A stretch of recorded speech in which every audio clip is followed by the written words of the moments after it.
Hey yo, we're back with Queensryche. This is part 3 of the Operation Mindcrime full album reaction and review and discussion. I'm very happy and excited about this. I think I got a little mixed up on the order of what the songs were and all that. So the first 2 tracks on this album are kind of like intros, both of them in a sense. And then the third song is Revolution Calling, and then now we're on the fourth song, and this is actually Operation Mindcrime. That is the title of the song, you know, as it is the title of the album. And I went back over the lyrics again, and I'm ready to hear it, you know, because this is a critical part in the story. So let's go, man. Let's just get into it.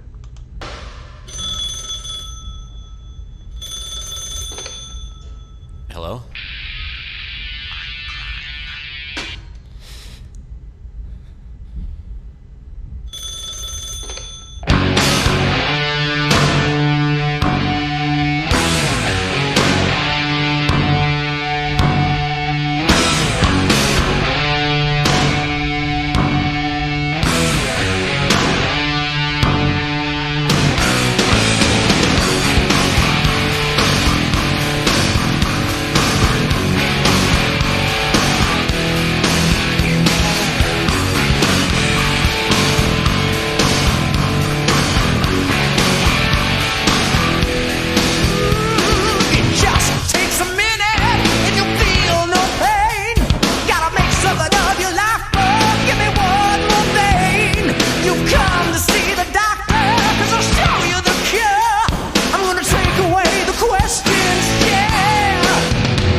Okay, so the way this sounds to me is that Dr. X is talking to Nikki, and he's kind of gone through like what we read on the Wikipedia, you know, like you're a drug addict, and I think he was insinuating like he had shaved all his hair off for his hairdo, and that Dr. X has the answers for Nikki and what he's looking for. You know, he's manipulating this young man into, you know, basically being a killer.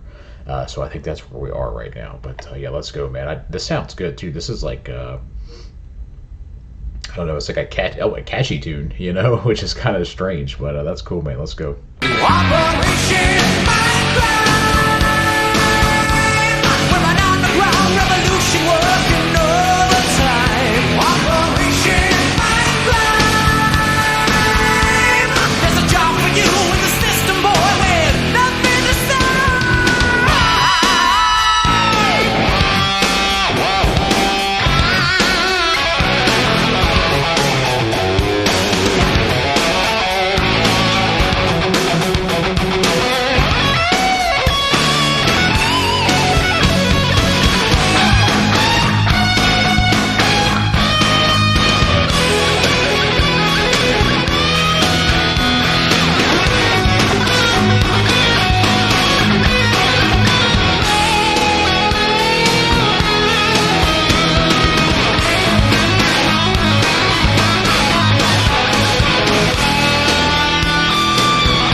Not to get off topic from the subject matter, but is it safe to say that typically when you're hearing the more complex guitar playing in the solos, that is Chris DeGarmo? And my understanding is there's another guitar player as well. I think his name is Michael Watkins. I could definitely have that wrong. I was trying to learn more about the band earlier this morning, and I think that's his name. But yeah, I know Chris DeGarmo is considered he's definitely one of the main songwriters for sure. But he is like the lead guitarist, right? Okay, let's go.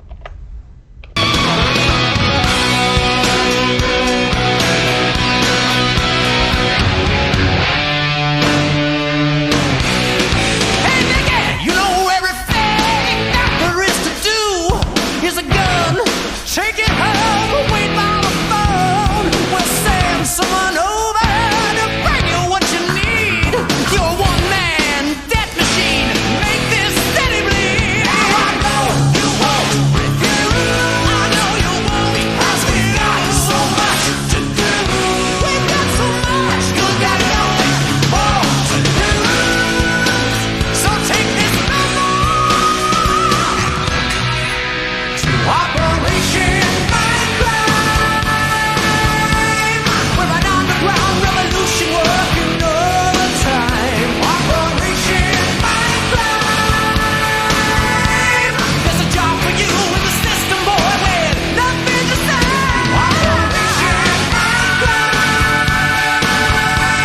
We're an underground revolution working overtime. Operation Mindcrime. If you gotta see the doctor, yeah, I'll give you the cure. Operation Mindcrime. Make something of your life, boy, let me into your mind. Operation Mindcrime. There's a job for you in the system, boy, with nothing to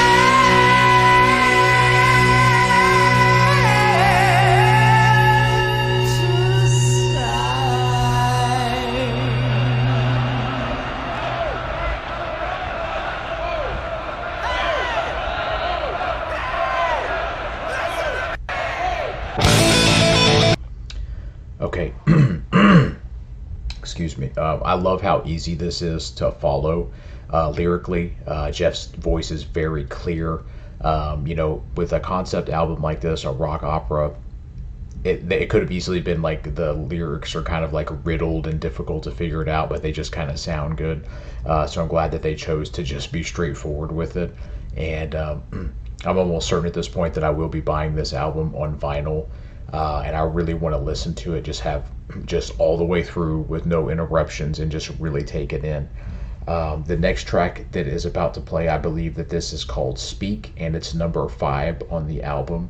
And again, I don't really know that we need to discuss the meaning of it because it's very clear so far what these songs are about. They're very straight to the point. So I'm pumped, dude. Let's go, man.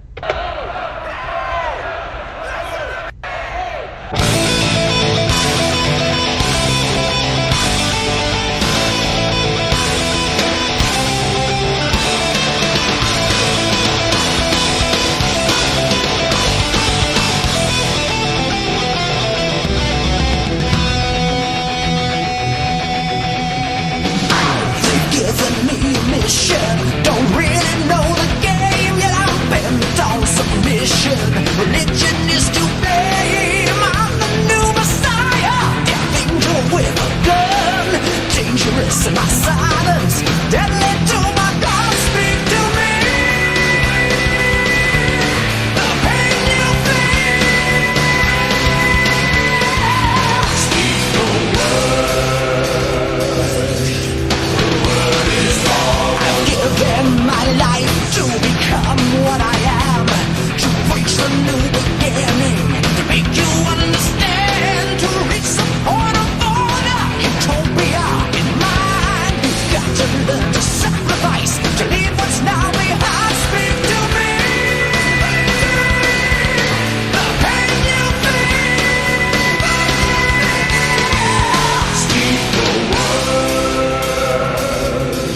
The word is all of us. Speak the word. The word is all of us. And so it sounds like to me, and my understanding is that this song is from Dr. X's perspective. And when I was reading over this, it reminds me of that movie American History X with Edward Norton. And I can't remember like the lead or like the main skinhead guy's name. He doesn't even have a skinhead himself. He's just like a white nationalist or like a white supremacist or whatever. He's probably like late 50s or so. But he has this control over all these young teens, and you can tell that most of these kids, they probably come from broken homes, violent homes. There's drugs and alcohol and abuse and all these things coming. And this seems to be a consistent theme with how these things happen. And they see like a strong father figure type of person who takes them under their wing and tells them, this is the way. If you do this, this is the way. You're going to be a real man. Or, this is it gives their life purpose, even if there's extreme hate and negative and killing and violence associated with that. It's like, it's like a form of mind control, like how this album is. But that's what it makes me think of. And as this album's playing, I'm getting my own visuals, just from the things I've seen and heard and read about in my own life. And it's like very easy to follow, and it's very interesting. All right, let's go, man. 7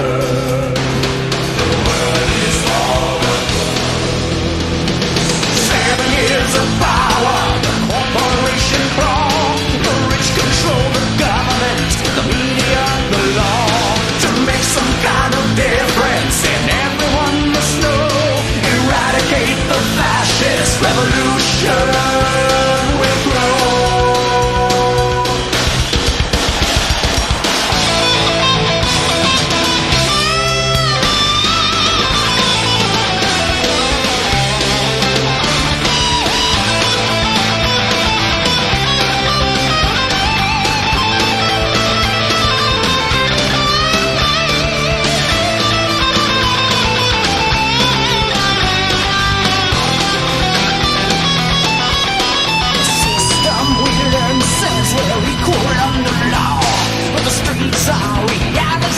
The weak and poor will fall. Let's strip the power balance and tear down the crown.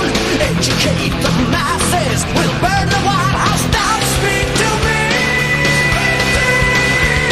The pain you feel.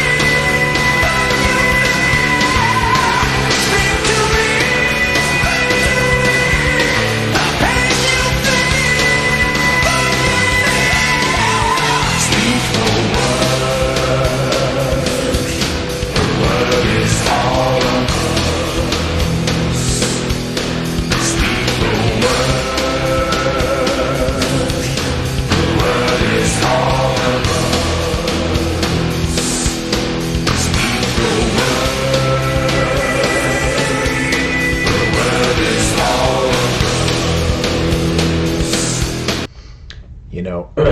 And one of the reasons that radicalization often works is because you mix truth with a subjective, what's the right word? Like your subjective movement of, okay, so I'm going to take a few facts here, and now I'm going to say some bullshit that's going to definitely cause a lot of problems and solve nothing. I'm going to mix the two together, and I'm going to convince a young, impressionable mind that's on hard drugs that this is the way. And, just as a small example, when you look in the United States, if you pay attention to politics at all, and this is from the Republican side and the Democrat, when you see when you look at the list of congressmen, congresspeople, whatever, who are involved in the stock market, who the most successful people are, it's not shocking. So Nancy Pelosi on the Democrat side and Dan Crenshaw from Texas, unfortunately, who is on the right, a Republican, are both near the top of that list. And it's, it's probably never going to be proven, but it's highly, highly suspected because it's due to insider trading. And the way that works, is, hey, I'm going to give you a little tip, and in exchange, I need you to put this in my bill so that my business or my interest can thrive.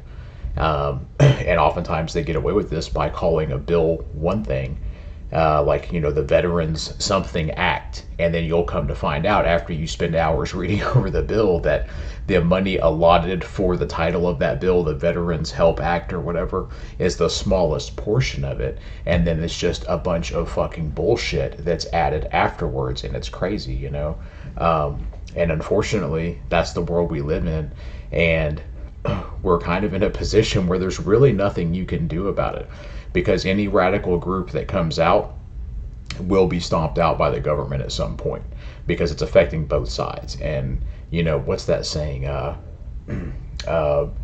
wings, like the two wings on the same bird or something like that. You guys know what I'm talking about. But basically, like you have your left and your right. But a lot of times, it's often behind closed doors. It's the same people. They went to the same Ivy League schools. They went to the same parties. Like they have people who are related to each other and their families and all that. So, it really fucks with your brain because it leaves you feeling helpless, and now I don't even know if we can 100% trust our voting system. There might be times or certain elections, local elections, where you can, but I'm at the point now where until everything comes to light, like I don't trust any of these motherfuckers. I've been trying to not use that kind of language on here, but I just don't, because we've been lied to over and over and over by everyone, and it's disgusting.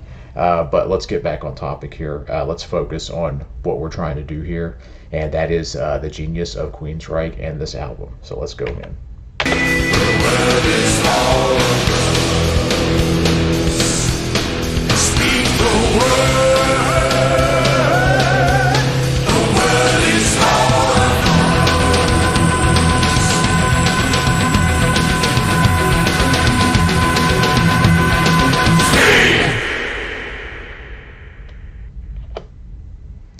Okay, so we've made it to that was track 5, Speak.